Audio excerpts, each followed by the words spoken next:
Do you ever feel like you have this cool new applications? You look on those awesome videos that people can create with this application drawing, and you try it, it does not even come closer to what they seems like you follow step by step, but it does not just come what they're doing. And the problem is it's creating frustrations. At least, I don't know for you, but for me it does. And sometimes you're like, well, I don't want to open this application. It's obviously something wrong with this.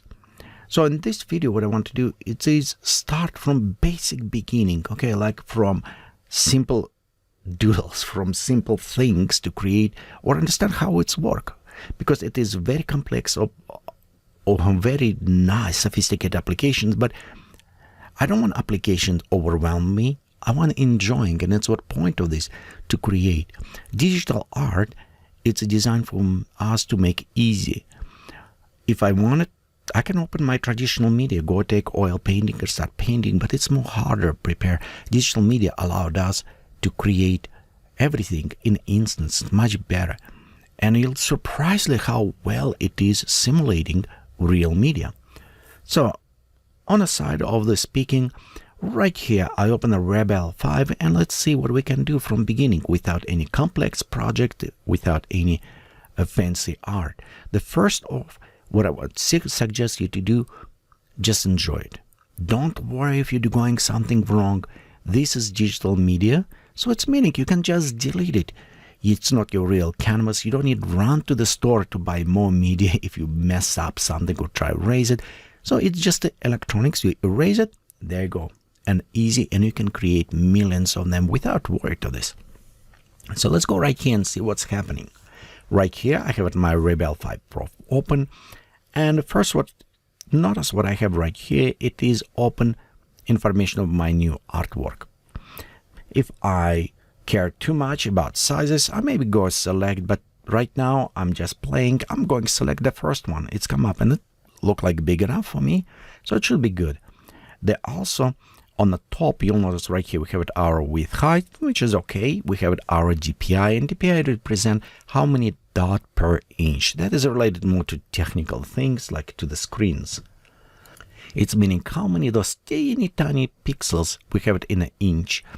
And usually this monitors before like CRT or other ones have it 72 dot per inch. The newer one, they're going higher and higher DPI. And of course, if you're going with print, traditional print, they have it about 300 DPI dot per inch. I think 200 DPI should be good enough for us, and it's set as a default. Of course, right here we have the pixels, inch, centimeters. Personally, I like to set to the pixels because I am digital media. It's what kind of used to that. And I do a lot of photography. And right there, image is representing an amount how many pixels can capture image. So kind of pixels closer to me. But for you, if you prefer centimeters or inch, imperial or metric, it's fine. Just select what you needed. Let's look a little bit below. We already look on the size, and you can select whatever you want to type in.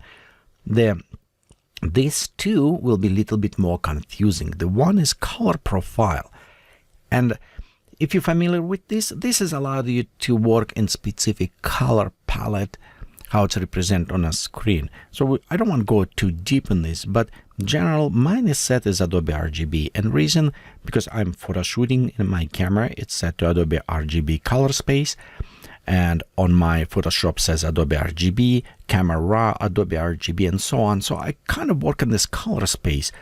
And it's color space means how many colors can be packed in this area, you know, what color selection I can use it. So and because of this, it's what I prefer, but you can change. And by clicking down, you select no color management or so on, different ones. If you're not familiar, you work on an Apple, probably Apple RGB will give you color very close and so on. You can go with a printing and different ways. Notice we have it also LG 4K. And for example, this one, what I'm right now looking, it's an LG 4K monitor. So probably it will be working closer. But again, for me, Adobe RGB work fine. The most interesting from all of this, besides as in everything, it is canvas type. And let's go click on this. So as we click, you can see we open right here all of these different textures, different colors. So let's clear one thing before we go anything far from there. Even you see it's have a texture, it's have a 3D representation, but it is representation. The digital media, it's 2D right now. Maybe in the future we're going more with a VR and 3D view, but it is only 2D. So if we see it's everything flat, you can even put your hand against your monitor, touch, you don't feel any of this texture. It's a representation by shadows and highlights. So black and white, it was given us shadows here, or it's given us shapes. And all this texture, it's in many cases how we see this, how the representation is given us. So it is only shadow and highlights. With one special exceptions if we speak about Rebelle application. The difference is that the shape and this texture, it will affect how your paint will laying on the canvas. Because actually this application take a little bit more far and will simulate this 3D representation, how it will interact with the paint. We'll look down, we'll look, and you'll see instantly as we're going with all those different tools to work. But from your point of selecting right now, if you're not very familiar with hot press, cold press papers, and so on, or canvas, just select one that look the best to you. Okay, it's all what it's about. They will interact a little bit different, but at this point we don't care. We don't need to really care about this. We just want to enjoy it. We'll just want to explore how the application works. And best way to explore, don't focus on details. Make one simple step at a time. So right now, I'm just select first one because it look cool. On the canvas colors, we can select different one. I do recommend start with a just default white color. Otherwise, when you start putting colors over, they maybe interact, they may give it offset in the warmer color or colder kind of a set. They also, like for example, if you select blue and you put it yellow over, the mix will give you green. So it will become confusing. And in the future, maybe you become no kind of experimenting with this. It's fun to do. But right now, let's go just keep it to simple white. And we'll just select first. I say you can select any other ones like this because just look cool, okay?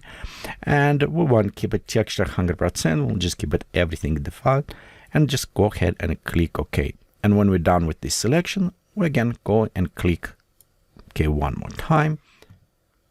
And here we have our canvas. Strangely, it looks same as before because that's what I done before, done same things. Before we actually rush and grab all this different tool, what I want to point to you, it is this bottom right corner. You see where it says layers. And what is happening every time when we create new layer, just a basic new layer, it will create like almost clear piece of paper put on the top.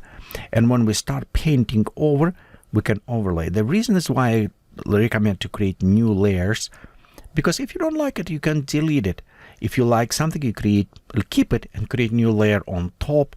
Keeping in mind some layers want to interact between each other or interact in specific manner. And let's look in the future of some of those interactions. That's how they will work together. But right now, we'll just enjoy what we have. So, okay, I'm going right here. Click on the plus to create new layer. You can rename if you need it, but for now, let's just keep it layer 1, 2, 3, and whatever will come. And minus will remove this layer. So delete and create. It's all what we need word right now. Okay, now let's go ahead to our tools and see what we have here. And we have it our oil, acrylic and oil. We have it our express oil, a bit different one. The watercolor. I love the watercolor, how it interact. We'll look on this. We also have it our inks, pencils, pastel colors, the markers, and airbrush. Beside that, on the bottom, we also have how those tools can interact, or just additional options. Like, for example, water, sponge to reduce some of this water, and so on, dry out, mixer, clone tool, stamp tool, and all of this.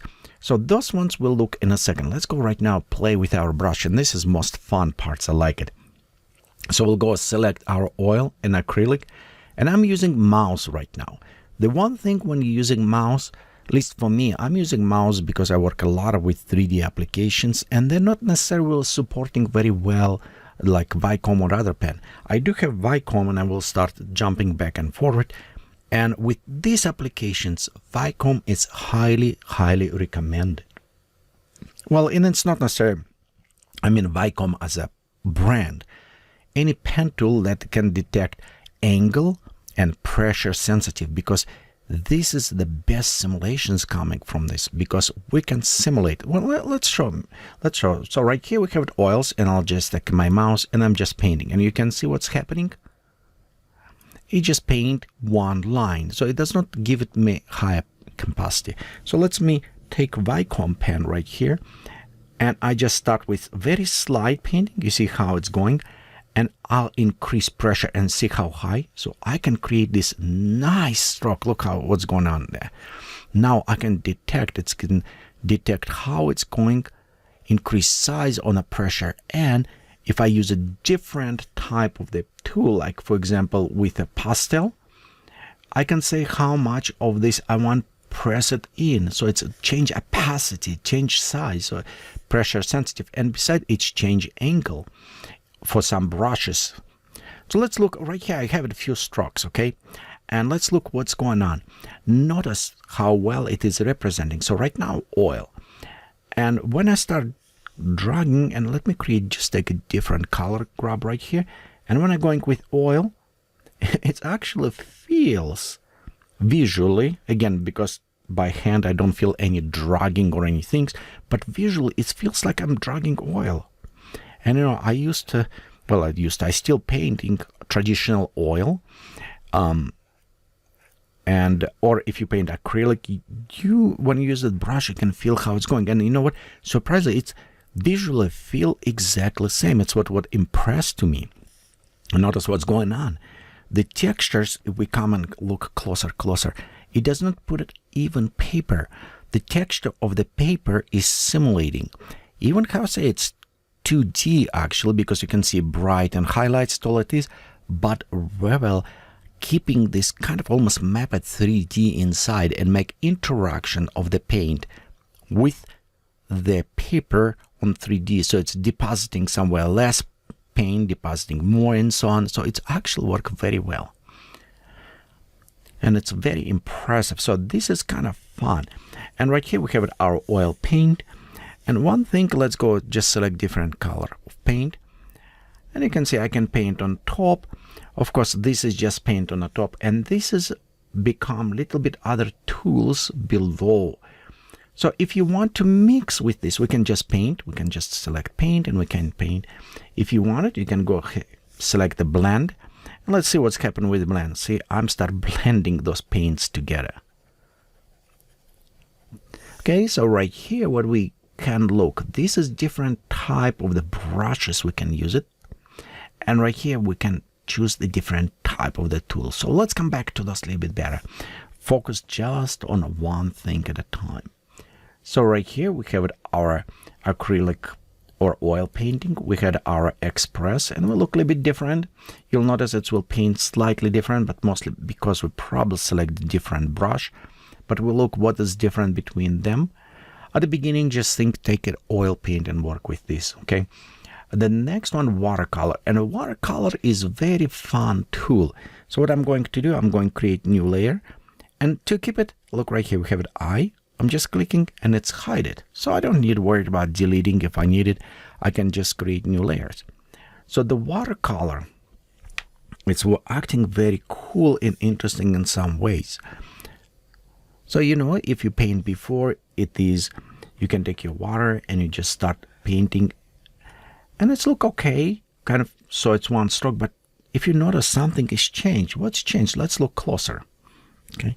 Notice right here, I'm putting my water right here, and notice it start expanding. You see how the edges add? It's simulating watercolor perfectly. So, and when I put it this, you see how it starts spreading. The better if we look different color. So let's go select different color, like red ones. Okay, make our brush a little bit smaller and make one stroke. You see how it's spreading? It is simulating real watercolor, the color blending, everything. Of course, we have different tools. Like, for example, if we want more, we can say, hey, I want dry, and just dry out this area. So I don't want, for example, come up. So now when I go with paint and painting, because it's dry tools, and see how it's acting totally different, because I remove some excess of the water on this. Of course, we not necessarily can see that excess water as we're painting. We only will see when we select tools, like, for example, we select dry tools, or we select add water. So this is, then we can perceive more water. So by the way, if I create water, I can say, hey, I just dump like a bunch of water at this place. Okay, and when I do this, you can see what's going on. It's like you drop it and see what's water. It's going around, you know. And if you want to have a lot of fun, just select this next one, the air kind of blowing, and I'm like, there you go, blow my thing, you know, in other ways. And by the way, if you decide to ever create some fun looking octopuses with watercolor, it's probably one of the best way to do it. It's very fun to do. But notice what's happened right here. See how the media interact? Okay, let's go take our, and I just want to dry it because I don't want to go right here. So we'll go dry, dry, dry, dry out. Okay. There you go. We dry it media. We're done. Now we can create another ones. And with watercolor, just paint. And again, you don't need worried about create some piece of art that will be stunning. Okay, don't need to worry about creating by the way, sometimes often not, you know, I look on new NFT people sell, and some of them look I want to be polite, but this will be masterpiece for NFT. So there you go. Okay, so let's go ahead right here, and you can see how the watercolor was affecting. Again, I'm just enjoying having fun. I don't necessarily need to create a super excellent looking something, Madonna or other things. So I can paint. The one actually easiest way to do, if you're interested and you want something to showing, let's create new. Okay, and we're going to select, let's select color, maybe greenish, kind of bluish. I don't have one, so I'll go select right here, brownish, desaturated. So all what I need to do, I can, even on this case, just for fun, but I can still create it and paint, okay, a tree.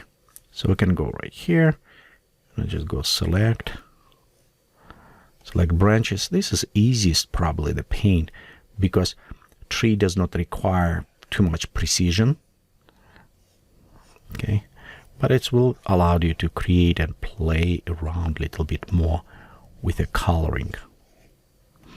Okay, so we can go right, create branches, just have fun. Okay, there you go. Next, we of course going and select maybe color of the leaves a little bit right there, and we'll just start painting those leaves. Okay, the one nice thing is we don't need to switch brush, we just can go increase, and if you create brushes, all these different leaves, you can have a lot of fun with this. Again, we'll just create, and that's all. How I say, you don't need it worry to create something super complex. And it's probably sometimes it's my problem. I look on the what other people creating, and I'm like, man, I will never create this because it's so complex, so beautiful. But you know what, after time you will.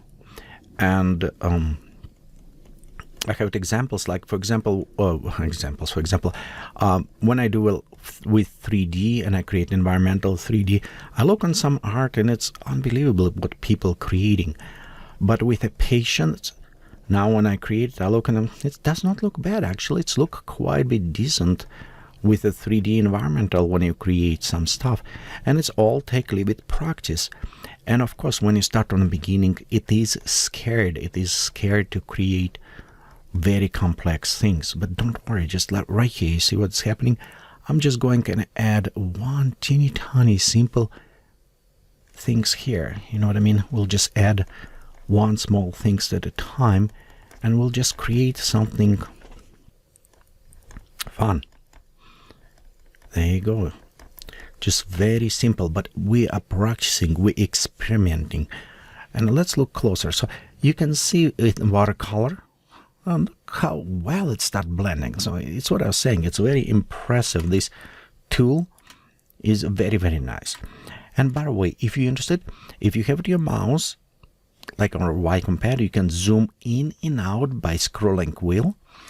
And most cases very similar to Photoshop. So if we hold the space bar and you drag around, so you can do this way. You also can increase or decrease brush size by using your brackets. So the brackets one way, another, so we can increase, and you can see right here as we're doing is changing. With the pen is a little bit different because it depends what you are programmed the buttons to do. So that can be different, it's up to you. But in general, you can actually go ahead and create it. And of course, Control Command Z will undo this, but we can select different colors. And you can, but notice when I use mouse, it's become a little bit ugly because mouse, it's fun. And I do like to use it mouse, but you know what?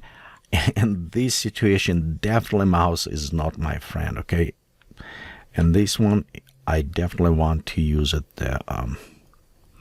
You know what, let me go like a little bit spread right there. Coloring. Anyway, so the mouse, definitely it's not my friend, but overall, it's helped me to put it a lot of massive paint when I need it. Again, so this does not look big artistic, but it does give me ability to test, experiment, and see how they work. Okay, so far we have it fun. Let's go create new layer. And a new layer, let's go next what we have it. We have it our pen. And this is like ink pen. You put inside and you can draw paint with your mouse. You can take a Wacom pen. And by the way, you don't necessarily need to use the Wacom pen. You can use any other ones which is actually work for you very well. However, with Wacom pen, as I said before, it's look how nice strokes you can create. You can create it very beautiful.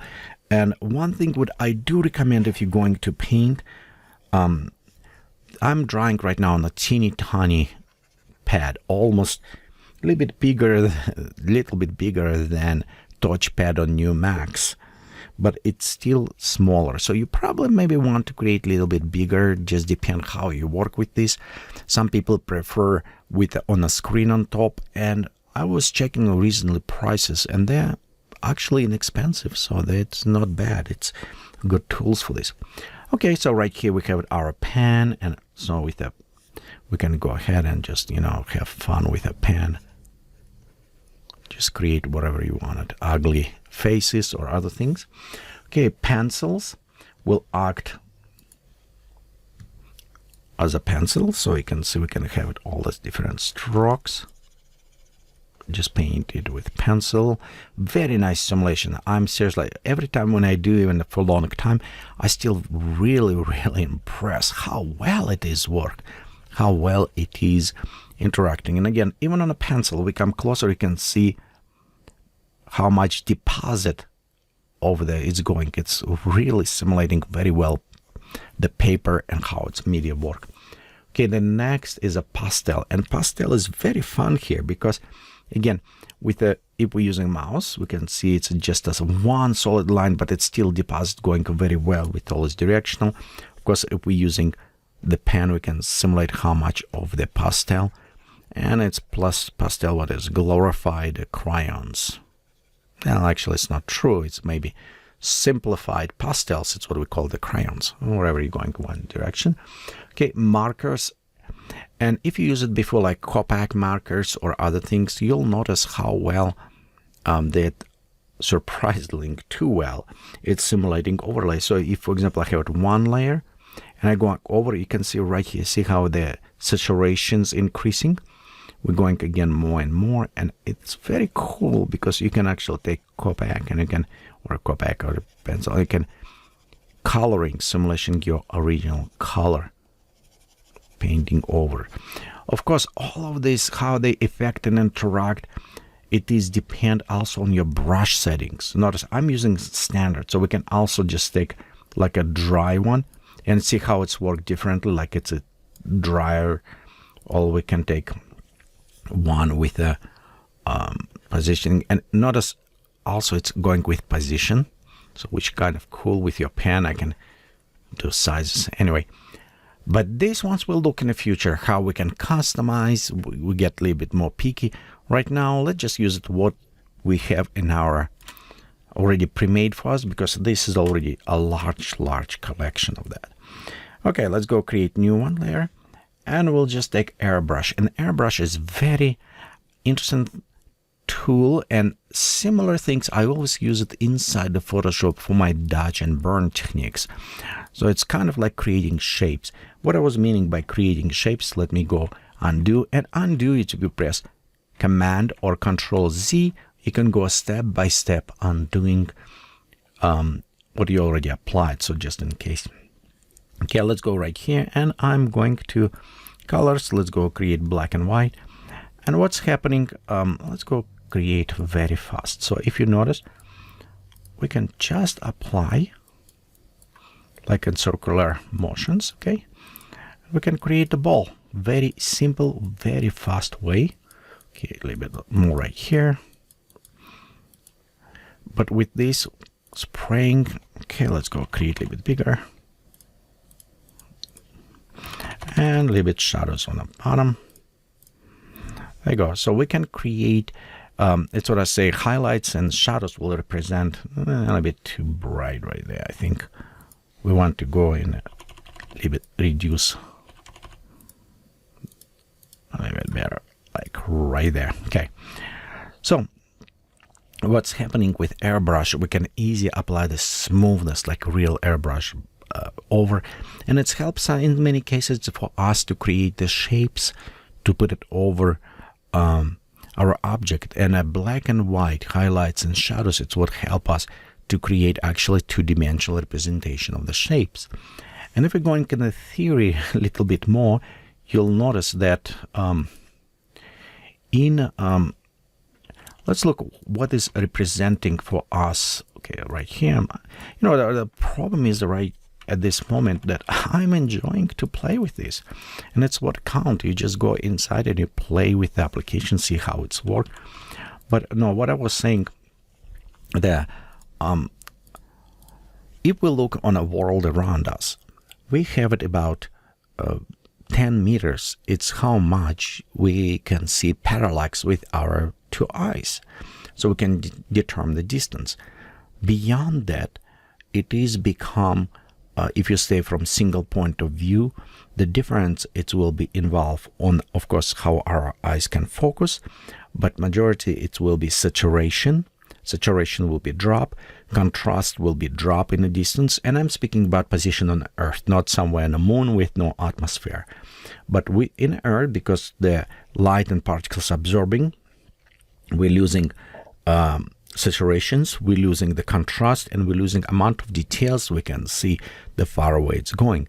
But overall, most important, of course, it is losing of the contrast. And determine for us the shapes of object, in this case, we can determine by shadowing, by the, okay, lights going from top where the sun located, and it's got shadows down, so we can kind of preview shapes based just on this. Like right here, this is nothing more, just a black and white lines. But if you look, it's look like a ball maybe casting, and we have its shadows going on. So this is very simple ways to explain how well application can work with this. This is what determine. And again, look right here, we still have this texturing coming through, even some smudges. So this is what I like about this current application, is how the work interact. The other application in the market that simulate can work very well as well, and a painter, very old and classical applications. However, I think they're falling a little bit behind the technology on some elements, but overall this another alternative if you look. But with the Rebelle, it's all what I want to say at this point. Have fun, okay?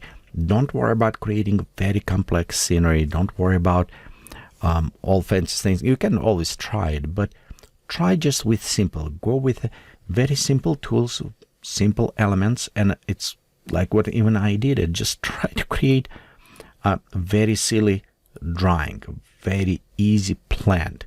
Okay, the objects, the sphere, the conus, and so on. And I remember from my basic drawing classes, it's what they was taught us before. Try to create the simples, and when you understand how they work, you can go to more complex, and you'll notice how you will progress better and better. So overall, it's what I want to show in this video. Just a very basic. We don't need to go to create any brushes now. We don't need to worry about mix crazy colors.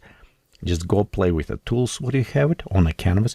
Remember, create the layers. It will make much easier. You just always can create new layer and just go play with new layer as you need it, and just experiment with this. So in our next videos, we're going to look a little bit closer, maybe on what type of different brushes, because it is, if you create properly brush with the texture, it's make much easy. You notice right here when I was, for example, create this tree, the leaves, I was using just basic brush. Okay, we'll have it watercolor basic brush, and it is a little bit harder. Of course, if you change this to different brush, okay, let's go right here. It's make a little bit different, a little bit easier. So I can actually create easy with the leaves. So it's the reason why sometimes some different brushes make a little bit nicer. And we'll look on this, how we can create those brushes, how the properties of these brushes work. Rebelle come with a nice selection already of the brushes, but we can go and adjust some of them. And what properties do we need to adjust? So let's go ahead and look at this in our next videos. Thank you for watching this. And if you find it's helpful to you, some inspirational or some other ones, let me know. Post comments on the YouTube, subscribe, be sure to check box, get notifications when new videos is released. And again, thank you very much for all your support.